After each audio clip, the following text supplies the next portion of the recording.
নমস্কার বন্ধুরা, আজকে সানিয়া কিচেনে রবিবারে খাবার দাবার নিয়ে চলে এসেছি। বন্ধুরা চলুন দেখিয়ে দিই কি কি রান্না করেছি। তা চলো। আসো। গরম গরম আগুন আগুন ভাত দেখো, একদম আগুন আগুন ভাত ধোয়া গরম হচ্ছে হাতে। আর আমরা এখন মানে যতই গরম হোক শীত হোক গরম ভাতটাই খাওয়া হয় আমাদের। তার সাথে পড়ে গেল উচ্ছে সিদ্ধ। বাহ, উচ্ছে সিদ্ধ তো গরমকালে উচ্ছে সিদ্ধ মানে খেতেই হবে, কেন গরমকাল। হ্যাঁ একদম। হ্যাঁ, তো ভাত আর উচ্ছে আলু সিদ্ধ তো হলো, এরপর কি আছে? তারপর দেখো বন্ধুরা, লাউ শাকের ঝোলের মতন করেছি আজকে। লাউ শাকটা রেসিপিটা তোমাকে দেখাইনি, কিন্তু আজকে 10 জনকে লাউ শাক কেটে দিয়েছি।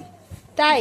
হ্যাঁ, আজকে অনেক লাউ শাক কিন্তু দেখানো হলো না, পরবর্তীকালে দেখাবো। হ্যাঁ অবশ্যই। 10 জনকে লাউ শাক কেটে দিয়েছি। আজকে আমি একটু এনে লাউ শাকের ঝোলটা করেছি। কি দারুণ লাগছে দেখুন লাউ শাক।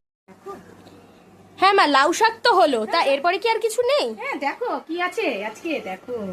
ও বাবা, দেখতে পাচ্ছি এটা আমি। দেখো একদম পাতলা করে আলু দিয়ে টমেটো দিয়ে করেছি একদম। আর ধনেপাতা তো থাকবেই।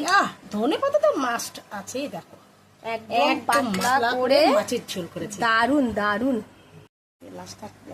হ্যাঁ, তো লাস্টে আর কি আছে? লাস্টে দেখো আমের টক করেছি, একদম পাতলা করে আমের টক করেছি। ওফ, এই স্বাদের কোনো ভাগ হবে না বন্ধুরা। এই গরমকালে কার কার এরকম আমের টক খেতে ভালো লাগে অবশ্যই জানাবেন, কিন্তু ভীষণ টেস্টি লাগছে দেখতে। দেখো বন্ধুরা, আজকে তোমাদের খাবার, তোমার খাবার এটা। একদম দেখুন, থালি একেবারে তৈরি হয়ে গেছে। রবিবার স্পেশাল হয়েছে গরম গরম ভাত, উচ্ছে আলু সিদ্ধ, লাউয়ের মানে শাকের তো চচ্চড়ি টাইপের না, ঠিক ঝোল ঝোল টাইপের। আর এই সাইডে হয়েছে মাছের ঝোল একদম হালকা পাতলা করে, আর এই দিকে হয়েছে আমের টক।